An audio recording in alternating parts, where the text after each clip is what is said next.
Hey there, I'm Brendan Petersen. Welcome to this week's episode of Appalling Productions Mondays. Today, I'm going to talk about the concept of analog digital.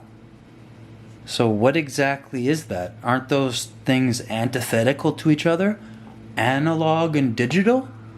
Well, in the neural space, there is something called the latent space, which has actually bridged these things together. So that's what we're going to talk about today.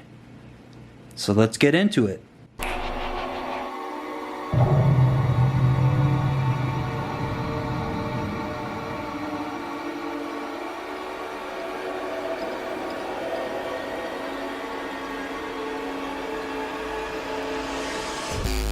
What exactly is the latent space? Well, it is a multi-dimensional space that is used to sort information by grouping things that are similar together. This is essentially how machine code and AI thinks. It's a structure around how the neurons in our brains work, which also group things together, but more on the quantum level. When we think, our neural pathways are grouping together in new ways that produce new thoughts.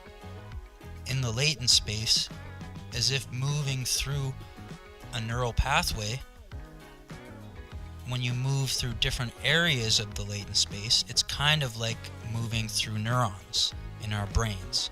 Some of our thoughts make absolutely no sense. They aren't accurate comparisons with reality. They're our brains searching around in the space of our brain for the answers. The same thing can be said about comparisons that are made in the latent space by machine code.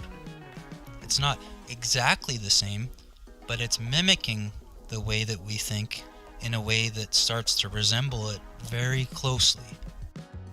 The main criticism against the latent space currently is that it's not infinite like the quantum space, but it's a number that is so high that the human mind can't really see the end of it, so it's perceivably infinite.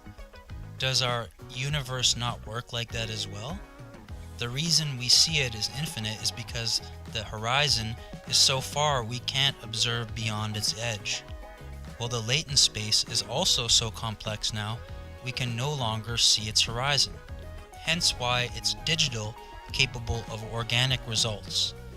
We cannot fully predict its output in the same way that you can with traditional code, because it's emulating perceivably infinite complexities of our nature itself. There are things in nature which are fully unpredictable, such as how water flows and how clouds move. You can guess where they're going to go and how they will flow, but you can't fully predict it. This is a lot like how AI already works, more like weather or nature than like traditional code. You can influence it, but you can't fully control it. Of course, to the ignorant, their minds will explode thinking this means AI is dangerous. Well, guess what? Our brains work like that too. We are just as dangerous. We can't remove those dangers in reality completely, only mitigate them.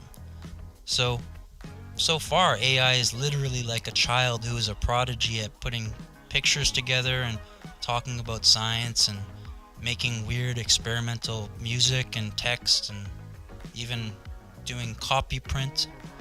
It's doing all sorts of useful things, and it's not dangerous currently. It's fun, and actually quite fun to observe. You can watch it paint pictures step by step in front of you with stuff like disco diffusion, for example. Everything in reality moves through physics. That means the nature of everything starts with its initial conditions. Well, the neural code is the initial conditions that allow for thinking.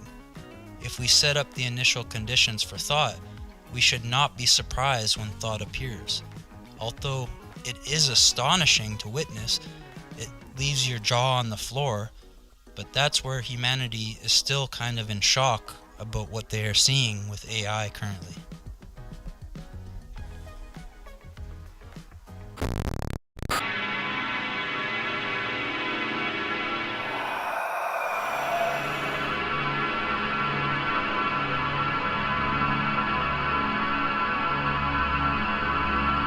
Now I'm going to show you a series of artwork, and also the soundtrack and the music you're going to be hearing was all made by AI in the latent space. Everything you're going to be seeing and hearing in this next part coming up was all made by AI in the latent space. So check it out and you'll see for yourself how it can benefit our reality here in this quantum space.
Hey, thanks for watching this week's episode of Appalling Productions Mondays.